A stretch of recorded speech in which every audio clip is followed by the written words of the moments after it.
Hi guys! Today, because it's a cold, wet, and downright dreary day, I thought we should make some English cream scones. These are the same scones I enjoyed at Brown's Hotel and other popular tea houses in London.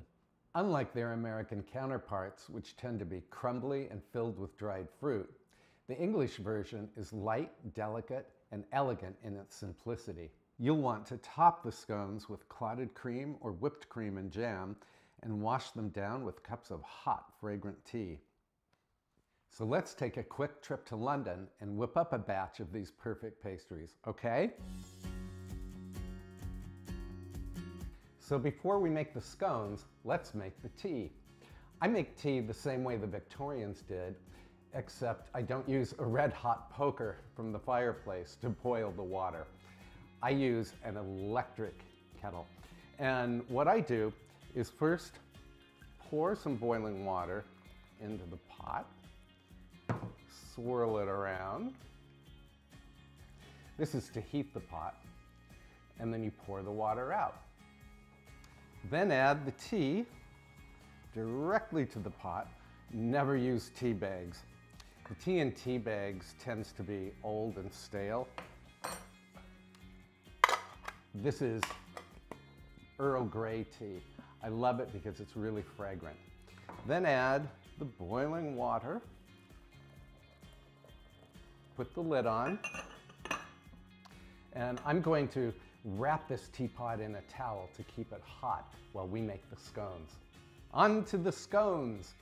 You could use a bowl and an old-fashioned pastry blender to blend to cut the butter into the flour.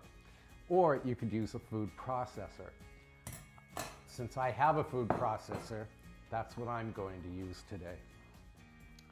So pour 2 cups all-purpose flour into the food processor. Add 1 tablespoon of baking powder, and make sure your baking powder is fresh.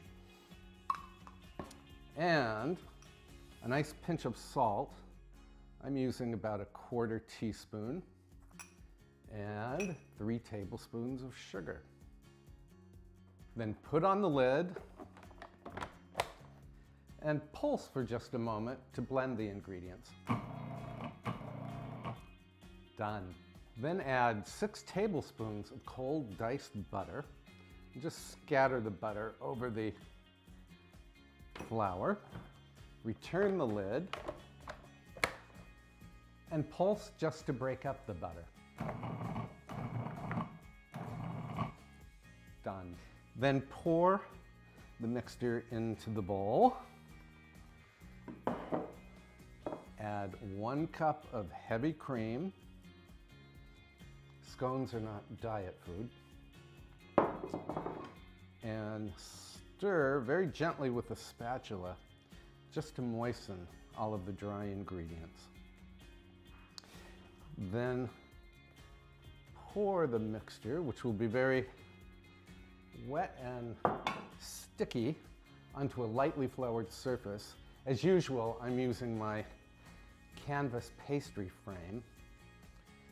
If you'd like to get one of these frames, you can find them on Amazon, or just go to my website and you'll find information about the frame. It's not an expensive thing, and it's terrific because nothing sticks to it. And I always knead the dough a little bit.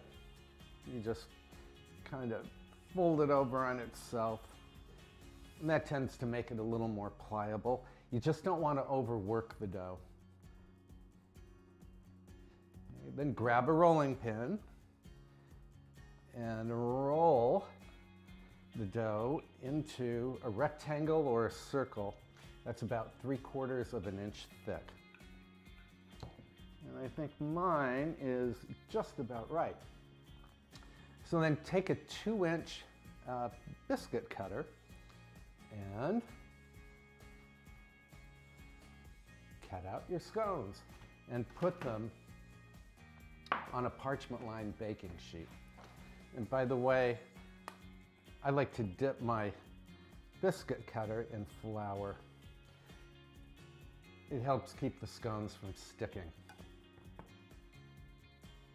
After you've cut out your biscuits, if you still have excess dough, go ahead and knead it a little bit and roll it out again and continue making biscuits or scones.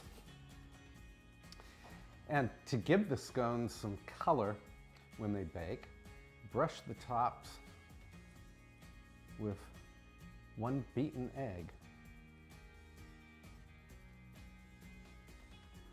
The egg will give the scones a nice brown coloring. And then these go into a preheated 425-degree oven for about 15 minutes. You'll know they're ready when the tops are brown and the scones are fully puffed. So I'll be right back with the finished scones. While we're waiting for the scones to bake, let me show you the clotted cream that I made. Clotted cream is thick and rich and absolutely wonderful. You can buy it in some supermarkets. Usually it's imported from England. But you can make it yourself. And what you do is just pour a quart of cream into a shallow baking dish, and then you put it in a 180-degree oven for 12 hours. And during that time, the cream will develop this beautiful golden yellow crust, and let it come to room temperature, and then refrigerate it for about 4 hours. And then you can scrape it up. Look at this. And just put it in a bowl. And here are the scones, all puffed and golden and beautiful and waiting to be eaten. I'm going to set them on a wire rack to cool for just a moment. Here comes the fun part. Pour yourself a nice hot cup of tea. Add a little sugar if you'd like. Give it a stir. Then put a scone on a plate. Split it in half. Look how easily that's split. And then you could put whipped cream on the scone, or you could use, if you have it, some of your beautiful, beautiful clotted cream. And I'm going to put some cream on a half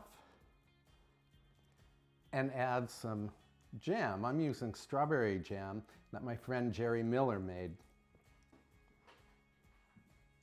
Right on top. And